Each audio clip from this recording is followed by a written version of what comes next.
తమ్ముడు మూవీ అన్న మామూలుగా లేదు, చాలా బాగుంది అన్న. నేను మాటల్లో చెప్పలేను. విలన్కి ఏమో ఇట్టు పడది, హీరోకి ఏమో ఫ్లాప్ పడది, దిల్ రాజుకి ఏమో బొక్క పడదు. పిసిగేసిన గుత్తి నా జీవితంలో వదిలే కానీ ఎందుకు వచ్చింది కానీ నితిన్ అనగా మంచి ఫ్లాప్ పడింది.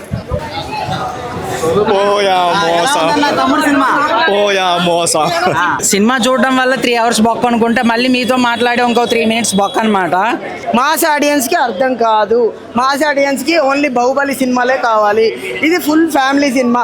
ఫ్యామిలీ మీద ప్రేమ ఉన్న ప్రతి ఒక్కరూ చూస్తే అర్థమై వాళ్ళకి నచ్చిన సినిమా. ఇప్పుడే తమ్ముడు ప్రీమియర్ చూసాను. మూవీ అయితే నాకు అంత ఇంప్రెసివ్గా అయితే అనిపించలేదు. శ్రీరామ్ వేణు దిల్ రాజు చెప్పినట్టు అయితే విజువల్ వండర్స్ కానీ బీజిఎం కానీ నాకు ఎక్కడ కనిపించలేదు సినిమాలో. అయితే నితిన్ క్యారెక్టర్ అయితే ఏం అనిపించలేదు, అంతలా ఏం లేదు. కాకపోతే విలన్ క్యారెక్టర్ అయితే బాగుంది, నాకు నచ్చింది అంతే.